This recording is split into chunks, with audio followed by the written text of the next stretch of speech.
Voilà, amis auditeurs de Radio Maria France, c'est l'émission sur la divine volonté. On retrouve le Père Gabriel Marie.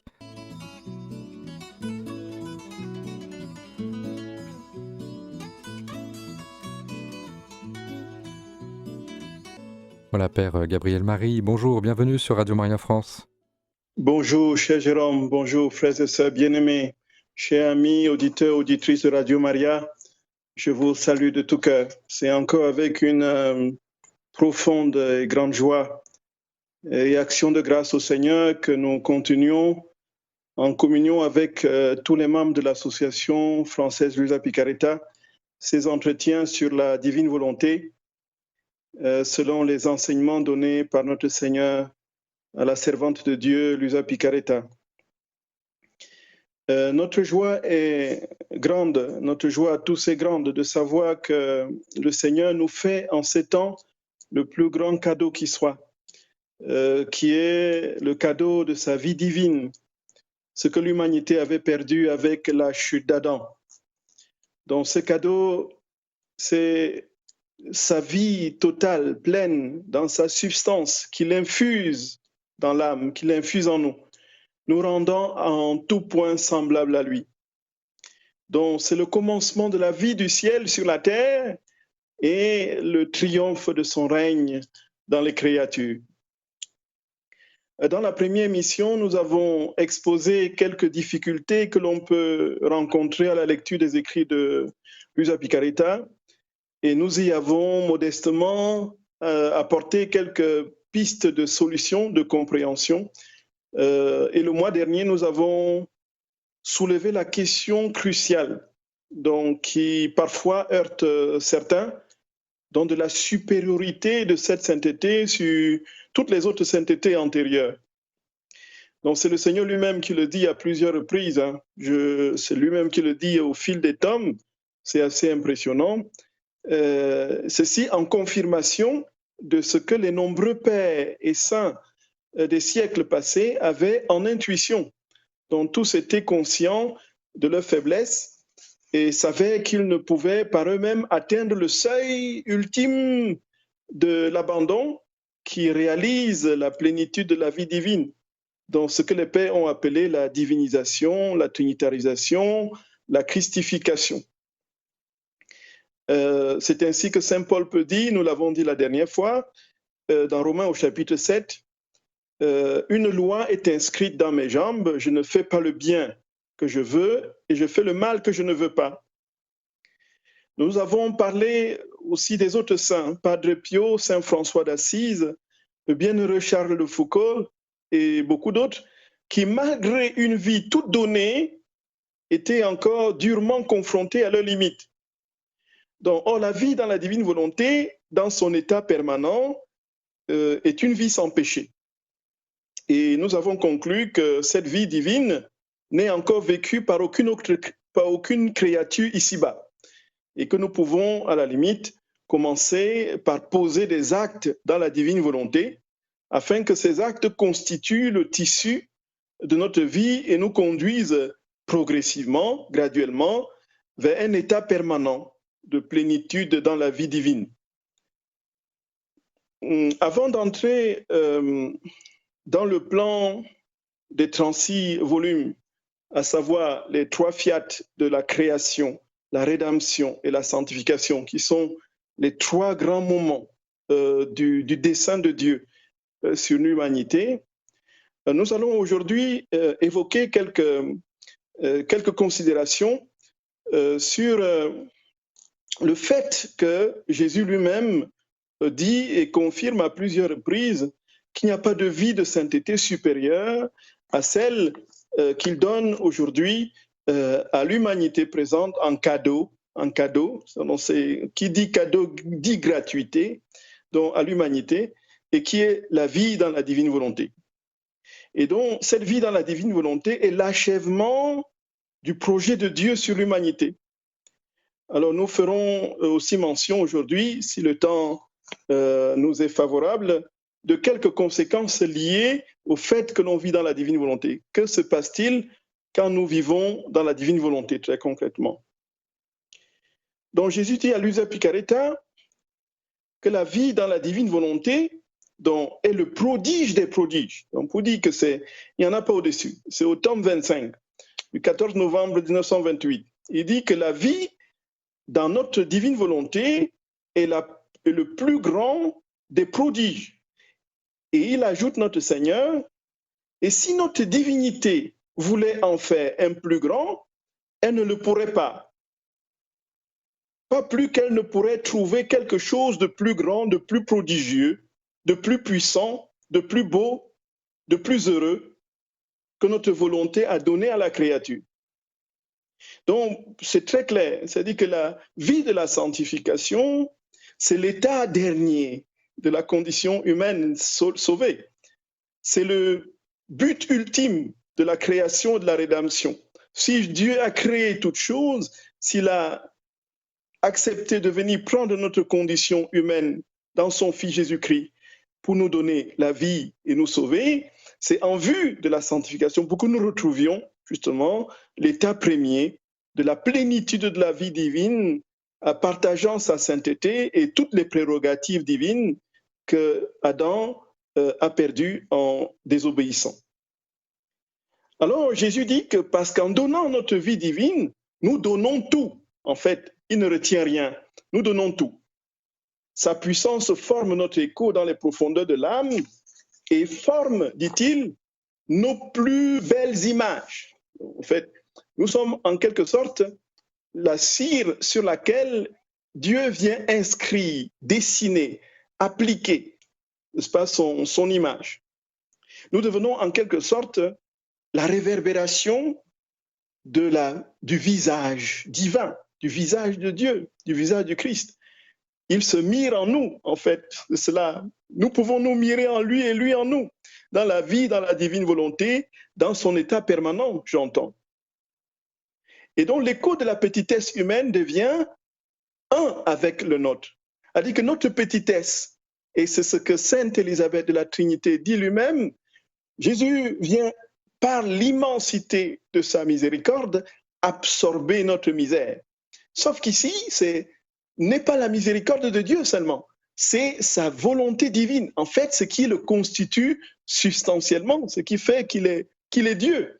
Il vient absorber notre néant de créature et fait de nous un autre lui.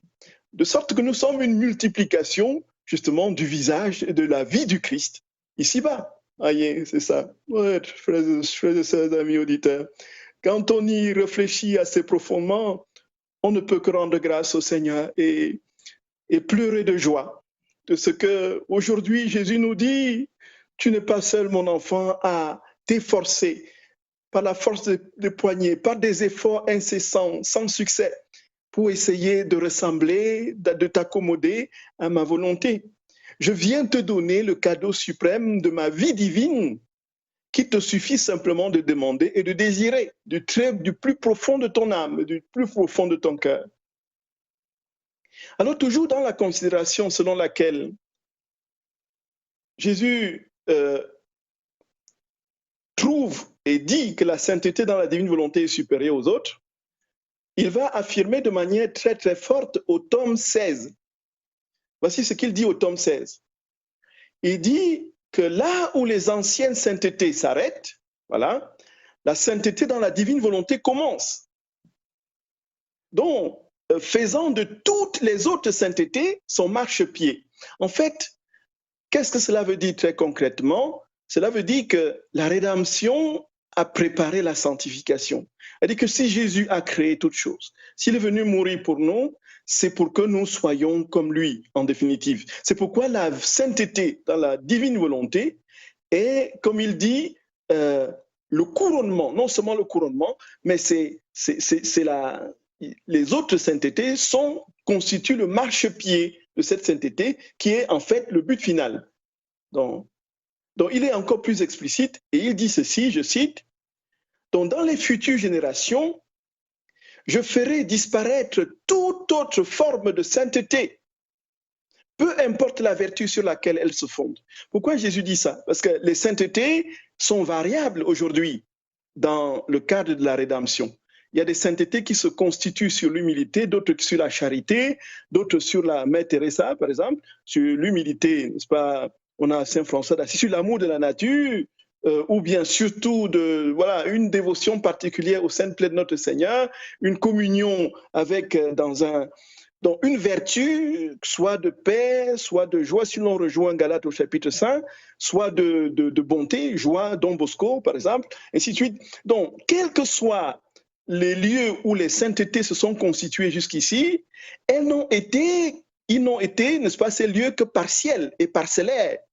Ils n'étaient pas la totalité, justement, de la vie divine, puisqu'il n'était qu'un aspect. Et Jésus dit qu'il viendra progressivement, dans le temps qui vient, il fera disparaître toutes les autres saintetés. Il n'y aura plus que cette unique sainteté de la vie divine où les hommes et les femmes vivront pleinement de la vie divine comme ce fut à l'origine. Frères et sœurs bien-aimés, ça peut paraître inouï, ça peut paraître renversant et provoquer des doutes. Mais ce qui est clair, c'est que nous confessons, nous sommes en train de dire une vérité qui est reconnue par l'Église comme étant vraie, voilà, une vérité vraie. Le pléonasme est indispensable. C'est quelque chose de particulièrement fabuleux, c'est inouï. Quand on se rend compte, frères et sœurs bien-aimés, que Dieu veut venir vivre sa vie en nous, on ne peut que danser de joie. Et donc, il dit qu'il fera disparaître toutes les autres formes de sainteté pour faire reparaître à la place la vie dans sa divine volonté. Donc, qui n'est pas une sainteté humaine, mais une sainteté divine. Donc, cette sainteté, dit-il, je continue, je le cite, sera si haute, que comme les soleils, les âmes qui la vivront éclipseront les étoiles qu'étaient les saints des générations passées. Voyez, frères et sœurs bien-aimés, de savoir, chers amis auditeurs, auditrices, que demain, si nous ouvrons largement notre cœur, Jésus nous donnera sa propre, il viendra vivre en nous, vivre sa vie en nous pleinement, regarder en nous, marcher en nous, manger en nous. Nous serons son duplicata ici-bas et nous travaillerons dans sa divine volonté pour que dans le moindre petit acte que nous poserons, parce que c'est lui qui le posera dans son acte unique et éternel, nous sauverons l'humanité avec lui, nous entrerons dans toutes les vies des générations passées, présentes et futures, et nous réparerons ce qui n'a pas été réparé avec lui et en lui, parce que c'est lui qui le fait. Et nous aurons progressivement, de proche en proche, le ciel qui descendra ici-bas et constituera le tissu de notre humanité. C'est quelque chose de particulièrement fou. C'est tout simplement inimaginable à vue humaine. Pourtant, Jésus nous le dit, frères et sœurs bien-aimés, chers amis auditeurs, auditrices. Donc voilà pour ce qui est de quelques paroles pour tous les tomes en regorge, quelques paroles que nous avons choisies pour dire et prouver que le Seigneur dit effectivement que la sainteté dans la divine volonté est le couronnement, l'achèvement de toutes les autres saintetés antérieures et qu'elle est supérieure à tout point de vue aux saintetés, n'est-ce pas, humaines, qui étaient parcellaires et portées justement par le motif de l'effort. Un effort qui n'était pas celui de Dieu, mais qui était celui de l'homme, qui était continuellement confronté à ses propres limites. Et comme disait saint Paul dans Romains au chapitre 7 que nous avons cité, le bien que nous voulons faire, nous ne le faisons pas. Le mal que nous ne voulons pas faire, c'est ce que nous faisons de manière précipitée à cause de nos passions. Donc évoquons, chers frères et sœurs, amis auditeurs, auditrices, en deuxième point de cette émission d'aujourd'hui, quelques conséquences de la vie dans la divine volonté. Alors, qu'est-ce qui se passe quand on vit dans la divine volonté? Qu'advient-il lorsque l'on vit de cette vie divine, lorsque l'on reçoit ce cadeau? Donc, nous ne pouvons pas ici donner toutes les conséquences parce que à chaque tome, c'est c'est un foisonnement de grâce, de bénédiction et de réelles merveilles que le Seigneur réalise dans l'âme qui vit dans la divine volonté. Nous allons évoquer juste quelques-unes ici, quelques conséquences ici, pour nous donner une idée. C'est un peu comme un apéritif. Voilà. L'Association française Luisa Picaretta procède actuellement à la lecture thématique de tous les 36 tomes. Et la question sur les conséquences de la vie dans la divine volonté, ça remplit des pages et des pages.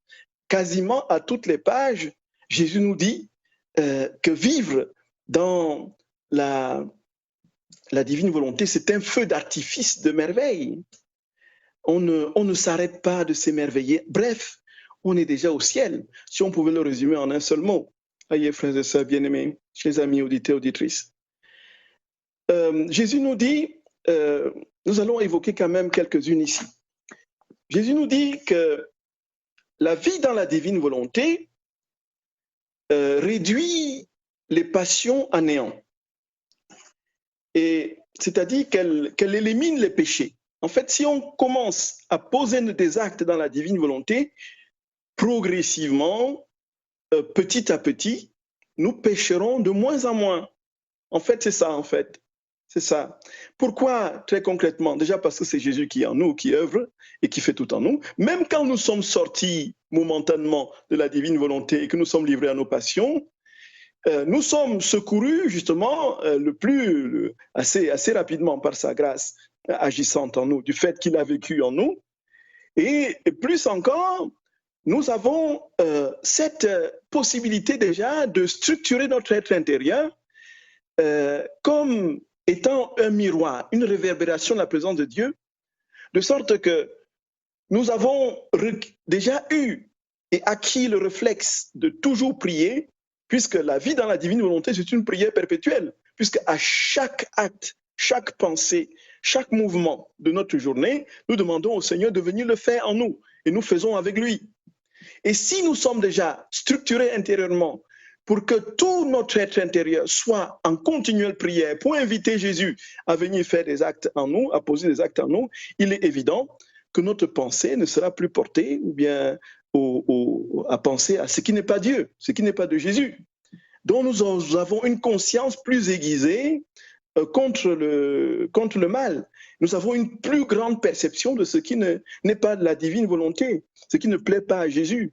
Voyez, frères et sœurs, chers amis auditeurs, auditrices. Donc, Jésus dit ceci, c'est dans le volume 4. Il dit, quand on vit dans la sainte et divine volonté, les passions meurent doucement. Donc, il dit que ces passions meurent doucement sans combat et sans tapage. Donc, ce n'est pas du jour au lendemain, nous serons surpris dans un état, n'est-ce pas, de perfection spontanée et immédiate. Ce sera progressif, ce sera pas à pas, petit à petit. Jésus dit, ce sera sans tambour ni trompette, ce sera sans combat et sans tapage. Nous ne nous rendrons même pas compte que nous sommes en train d'évoluer dans les voies, n'est-ce pas, de la communion intime avec le Seigneur, dans sa vie divine. Et donc, il dit que les passions perdent vie par elles-mêmes, car devant la sainteté de ma volonté, dit-il, les passions n'osent pas se montrer. Les passions n'osent pas se montrer. Et donc, il dit aussi que sa volonté réduit en miettes toutes les passions et tous les péchés. Donc, et il dit que sa volonté pulvérise, voilà.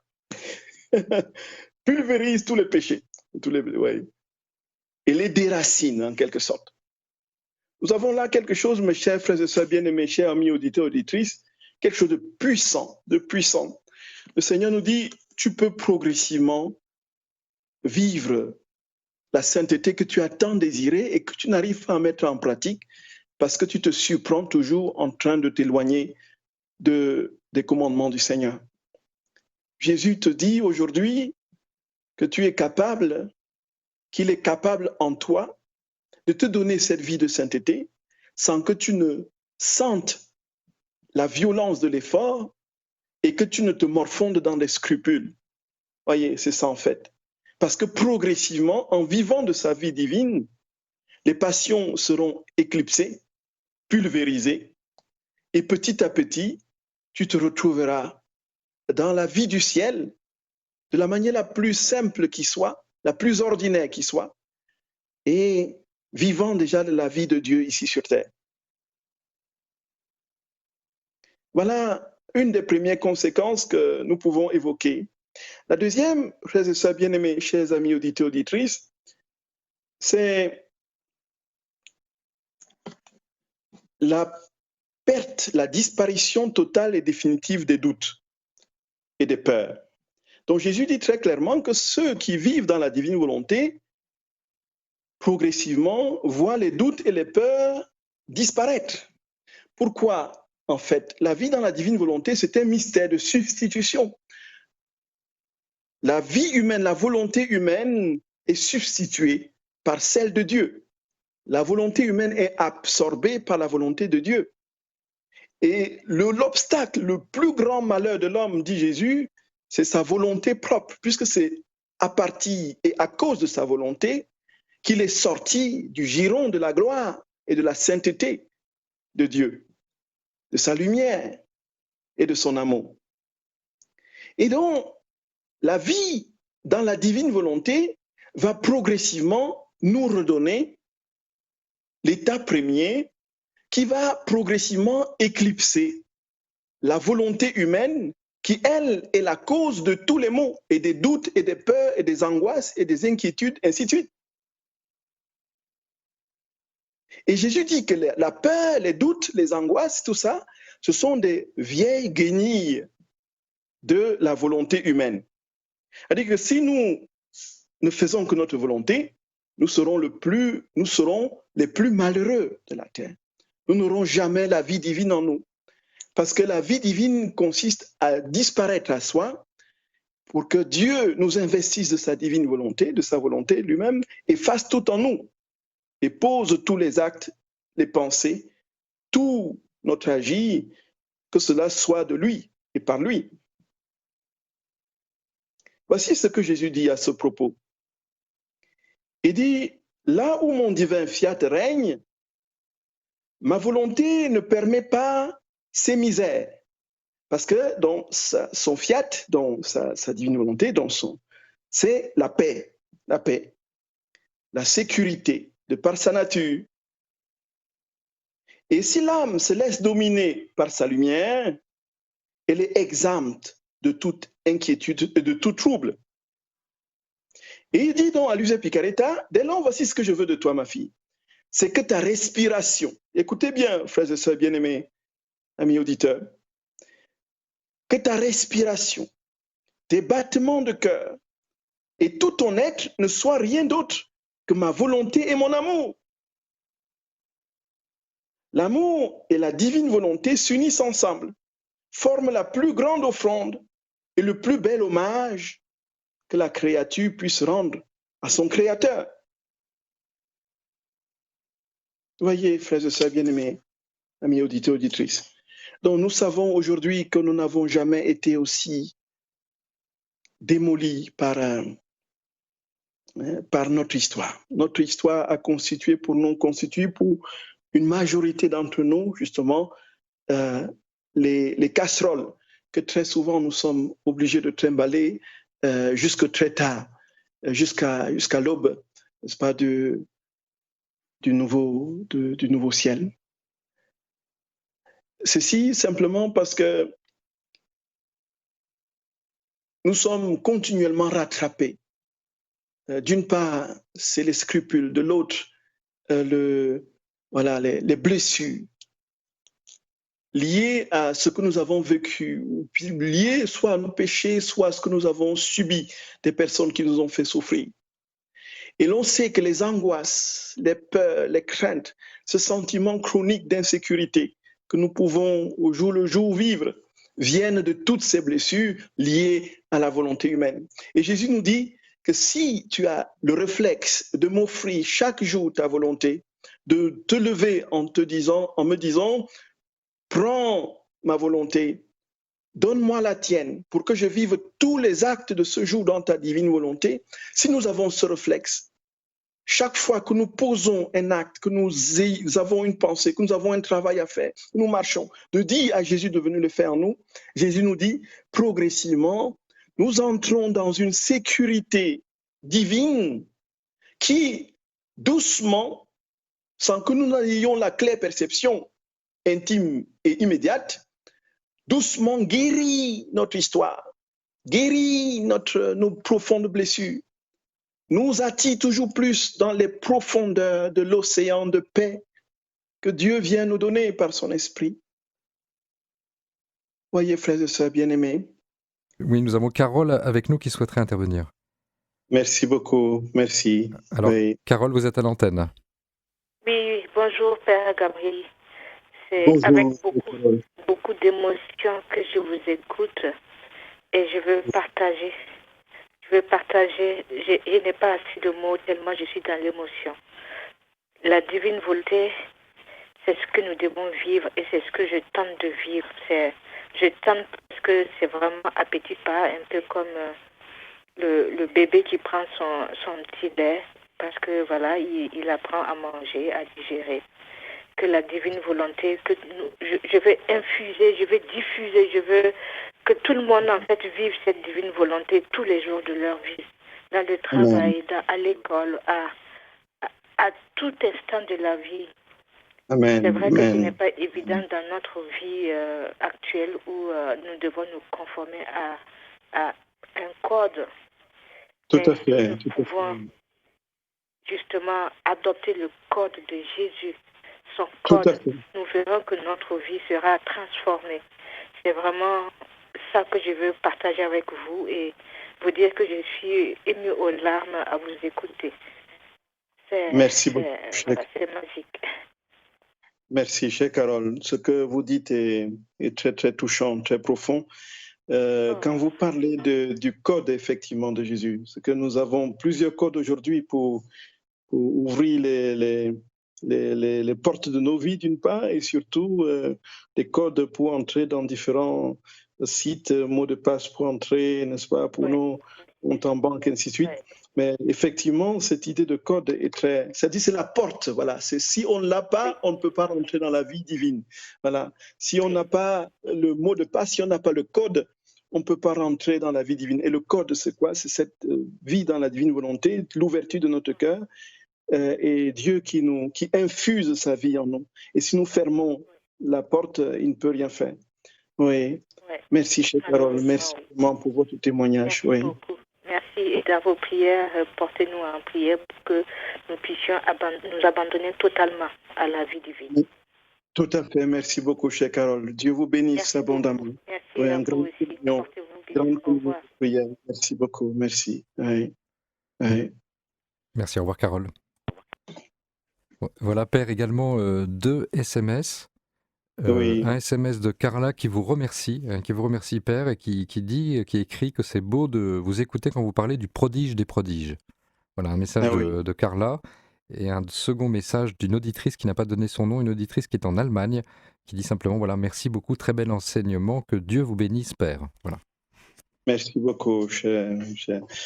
Voilà, chers frères et sœurs, merci infiniment à Carla, merci à l'auditrice. Nous disions tout à l'heure qu'il y avait dans la vie, dans la divine volonté, l'absence totale de peur et des angoisses. Donc si nous nous efforçons, comme a dit tout à l'heure Carole, si nous empruntons le code de Jésus, nous entrons progressivement dans quelque chose de céleste, de divin. Il n'y a pas d'autre mot, en fait, frères et sœurs bien-aimés, chers amis auditeurs, auditrices. Et donc Jésus dit, comme autre conséquence, j'ai choisi quelques conséquences parmi j'ai choisi les plus croustillantes. De toutes les façons, ça foisonne de partout. Et Jésus dit que pour celui qui vit dans sa divine volonté, un autre élément, c'est que celui qui vit dans sa divine volonté voit Jésus renaître en lui tout le temps. C'est-à-dire que Jésus naît continuellement dans l'âme de celui qui vit dans la divine volonté. C'est-à-dire qu'il y a une naissance continuelle. Voilà. Et d'ailleurs, dans les tomes 34, Jésus dit à Luisa Picaretta qu'il y a, n'est-ce pas, dans l'ordre de son dessein, la rédemption continuée. C'est quoi la rédemption continuée? C'est que nous, dans notre histoire, nous avons limité la rédemption à Nazareth, la rédemption à Bethléem, à Nazareth, à Jérusalem. Nous l'avons laissé là-bas. On dit Jésus est né à Bethléem, il est mort à Jérusalem, il a vécu à Nazareth. Et nous oublions que Jésus, lui, n'a pas de passé dans la manière de se projeter de Dieu dans le temps. Il n'y a pas de passé, il n'y a pas de futur. Il est dans l'éternité, il n'est pas dans le temps. C'est nous, avec notre vision limitée, qui saucissonnons le temps. Et donc, lui, il est dans l'éternité, il n'y a plus qu'un acte, qu'un éternel présent. Et s'il est éternellement présent, frères et sœurs bien-aimés, s'il est dans le présent continuel, ça veut dire que Jésus aujourd'hui encore continue à naître, il continue à mourir, il continue à ressusciter, il continue à nous donner son esprit, ainsi de suite. Donc il y a une rédemption continuée, voilà.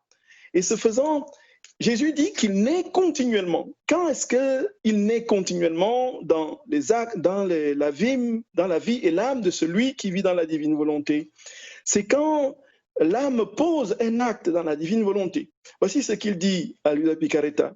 Il dit, ma fille, me faire naître est la chose la plus facile, d'autant plus que nous ne savons pas faire des choses difficiles. C'est ce que Jésus dit. Notre pouvoir facilite tout pourvu que la créature vive dans notre volonté. Donc tout est accompli. Donc dès que l'âme veut vivre en elle, elle a formé la demeure de ton Jésus au moment où elle commence à faire ses actes. Donc chaque fois que nous faisons un acte dans la divine volonté, nous faisons naître Jésus, frères et sœurs bien-aimés, puisque c'est lui qui vient le faire en nous. Donc elle me conçoit, Jésus dit, elle me conçoit lorsqu'elle réalise son acte et elle me fait naître. Voilà. Voilà ce que Jésus dit, c'est au volume 36, du 25 décembre d'ailleurs. 25 décembre 1938. On comprend là que Jésus a voulu donner ce jour de sa naissance une leçon particulièrement forte à Luisa Picaretta sur ce qu'est sa naissance en vérité, qui n'est pas une naissance simplement historique dans une grotte de la Palestine, n'est-ce pas? Donc alors l'âme qui est dans ma volonté a la peau de mon humanité. Donc extérieurement et intérieurement, on y trouve ma personne. Donc en fait, nous sommes revêtus du Christ. C'est ce que Saint Paul nous dit. Nous avons revêtu le Christ. Nous sommes nouvelles créatures, nous avons revêtu le Christ. Il naît continuellement en nous, chaque fois que nous posons un acte dans la divine volonté. Et puis, une autre conséquence de la vie dans la divine volonté, c'est lorsque Jésus nous dit que l'âme, et ça, c'est ce qui est tout simplement renversant, frères et sœurs bien-aimés. Oh mon Dieu. Tout simplement inimaginable pour certains doctes et savants, que Jésus consacre l'âme de celui qui vit ou celle qui vit dans la divine volonté. Il s'accorde le privilège de consacrer lui-même ces âmes qui font leurs actions dans sa volonté, en laissant tomber leur propre volonté. Et voici ce qu'il ajoute. Et c'est ce qui est le plus déroutant, frères et sœurs. Dit le prêtre fait pour l'hostie, dit Jésus, je le fais pour ces âmes, non seulement une fois, mais chaque fois qu'elles répètent leurs actes dans ma volonté. Donc chaque fois que nous répétons les actes dans la divine volonté, Jésus vient nous consacrer comme le prêtre consacre l'hostie. Alors qu'est-ce qui se passe, frères et sœurs bien-aimés? C'est que nous devenons tout simplement le tabernacle du Dieu vivant. L'hostie, qu'est-ce qu'il a de particulier? C'est que l'hostie contient le corps, le sang, l'âme et la divinité de notre Seigneur. Et nous devenons des hosties vivantes. Nous imaginons, frères et sœurs bien-aimés, nous imaginons. En fait, ce n'est même pas le tabernacle. Hein. J'ai dit tout à l'heure que nous étions le tabernacle, mais c'est bien plus encore. Nous sommes des hosties vivantes. Des hosties vivantes. Nous sommes comme l'hostie, là, bien plus encore, puisque nous pouvons, contrairement à l'hostie qui ne peut pas donner plus d'amour, puisque les accidents sont le pain, nous, avec la volonté qui est la nôtre déjà dissoute dans la volonté divine, nous continuons à produire des vies divines et à produire des nouvelles hosties à travers l'humanité. Oh, mais c'est fou, c'est fou. Ah là là. Et il dit, notre Seigneur, il dit, oh, comme je suis heureux, ma vie sacramentelle demeure à sa place d'honneur parce qu'elle reproduit d'autres vies dans les créatures. C'est au volume 12, 23 octobre 1917. Et au volume 11, au tome 11, il dit, frères et sœurs, à celui qui vit dans ma volonté, je dis, tu es ma vie, mon sang et mes os.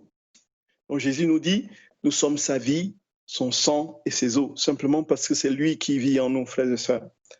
Chers amis auditeurs, auditrices, nous ne pouvons pas ne pas rendre grâce au Seigneur pour ce si grand don, pour ce si grand cadeau. Et frères et sœurs, n'hésitez pas, je vous en supplie, n'hésitez pas à vous remettre entièrement, corps, âme, cœur, esprit, entre les mains du Seigneur, lui demandant de mourir à votre volonté propre pour acquérir la sienne. C'est le début de toute vie de sainteté, même dans les saintetés que Jésus appelle des saintetés ordinaires humaines. C'était ça la règle d'or. À plus forte raison quand il s'agit de recevoir, après cet acte de la démission de notre volonté, de recevoir la vie divine elle-même, qui vient prendre possession de tout notre être, où Jésus est capable de nous dire, je me regarde, je viens prendre place en toi comme je prends place dans une hostie. Et en plus de cela, plus qu'une hostie, tu vas continuer à diffuser ma vie en produisant d'autres hosties à travers l'humanité. Jésus se plaint, frères et sœurs bien-aimés, d'être continuellement enfermé dans les tabernacles sans que personne ne vienne l'adorer, sans que personne ne vienne prendre du temps pour lui. Il est là tout seul, à double tour, enfermé dans des tabernacles. Et on voit le saint curé d'Ars qui pleure de toutes les larmes de son corps et puis qui pointe le tabernacle. Mais il est là, il est là, il est là. Qu'est-ce que nous faisons, frères et sœurs bien-aimés? Déjà, de la Sainte Eucharistie, de l'hostie, de l'adoration. Quelle est la place de l'adoration déjà dans notre vie? Et à plus forte raison, si nous vivons dans la divine volonté, avons-nous cette conscience que Dieu veut bien plus se donner, qui veut que cette hostie doit venir habiter notre âme et quitter les tabernacles froids des églises pour venir vivre en nous, frères et sœurs bien-aimés. Si nous prenons le temps d'aller le voir, de le contempler, de le louer, de le prier et de lui remettre notre volonté, il se réjouit, il quitte, il vient s'installer en nous, nous devenons frères et sœurs, non pas au tabernacle, nous devenons un autre lui. Un autre lui. C'est ça la vie dans la divine volonté, frères et sœurs bien-aimés. Encore comme nous avons eu l'occasion de le dire, frères et sœurs, chers amis auditeurs, auditrices, personne encore ici-bas ne vit cette vie-là. Et ne vous laissez pas tromper par ceux qui, parce qu'ils ont lu 1 tome ou 2 tomes ou 3 tomes, disent qu'ils vivent dans la divine volonté. C'est archi faux. Vivre dans la divine volonté, dans son état permanent, ce n'est pas encore, on n'en a pas encore ici-bas. Seule la Vierge Marie et notre Seigneur l'ont vécu. Alors, pour nous, ce que nous faisons aujourd'hui, c'est que nous essayons de poser des actes dans la divine volonté pour que progressivement, le Seigneur nous achemine vers cet état permanent et définitif, celui qu'Adam a perdu en désobéissant à notre Créateur et notre Seigneur.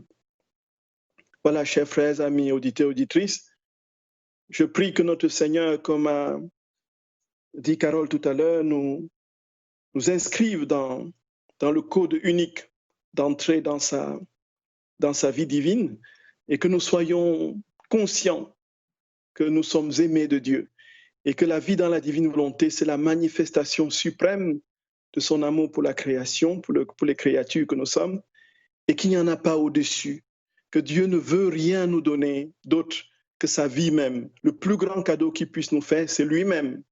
Voilà. c'est ce qu'il peut nous donner, ce qui peut combler le cœur de l'âme.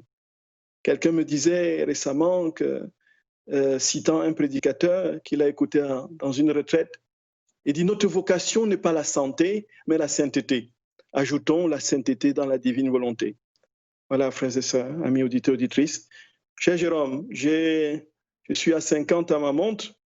Je suppose que c'est le cas aussi pour vous. Oui, Père, on arrive au terme, mais juste peut-être avant de terminer, vraiment de rendre l'antenne, il y a un dernier SMS de Saturnin que je vais vous lire, Père. Oui, merci. Qui dit Bonjour Père, merci pour cette belle explication sur la divine volonté qui paraît à la fois simple et complexe. Il suffit juste de le vouloir et de le réitérer pour vivre dans la divine volonté. C'est une question. Ou y a-t-il un autre exercice à faire vous demande Saturnin. Oui, cher Saturnin. Le Seigneur dit qu'il suffit, il n'y a pas d'autre effort à faire sinon de le désirer. De le désirer et le vouloir. Donc, l'exercice est le plus simple du monde. Mais c'est encore le plus difficile puisque notre réflexe n'est pas de nous souvenir tout le temps de Jésus et de lui demander de venir prendre notre volonté pour nous donner la sienne.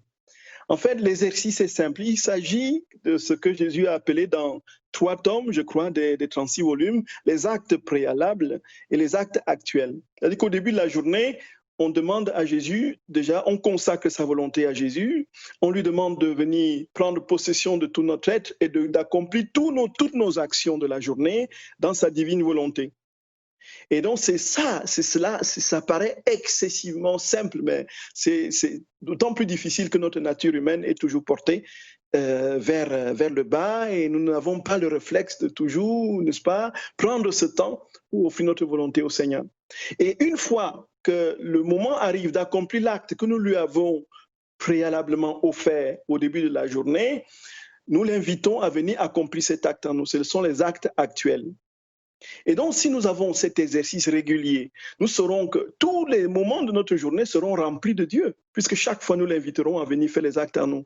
Et c'est ainsi progressivement que notre vie, nos actes seront divinisés et notre vie, nous entrerons progressivement, graduellement, dans l'état permanent de vie dans la divine volonté. Il n'y a pas d'autre miracle à faire, il n'y a aucun autre effort, sinon de désirer, de vouloir de tout notre être, et pour recevoir ce cadeau que Dieu nous donne. Voilà. Merci beaucoup, Père Gabriel Marie. Merci beaucoup, cher Jérôme. Merci infiniment. Que notre Seigneur, chers amis auditeurs, auditrices, vous bénisse abondamment et qu'il donne à chacun la grâce de goûter la joie, de l'aimer et de ne vivre que pour lui. Vraiment, je vous souhaite de tout cœur de vivre pleinement votre vie tournée vers Jésus, tournée vers lui, lui demandant de venir tout prendre en vous et de tout vivre en vous pour que notre ciel commence déjà ici-bas. Amen. Amen. Eh bien, Père Gabriel Marie, on vous retrouve avec joie sur l'antenne de Radio Maria France, donc le mois prochain. Merci beaucoup, cher Jérôme. Que Dieu vous bénisse et à très bientôt. Merci, Père. Soyez bénis. À bientôt. Amen. Au revoir. Au revoir, Père.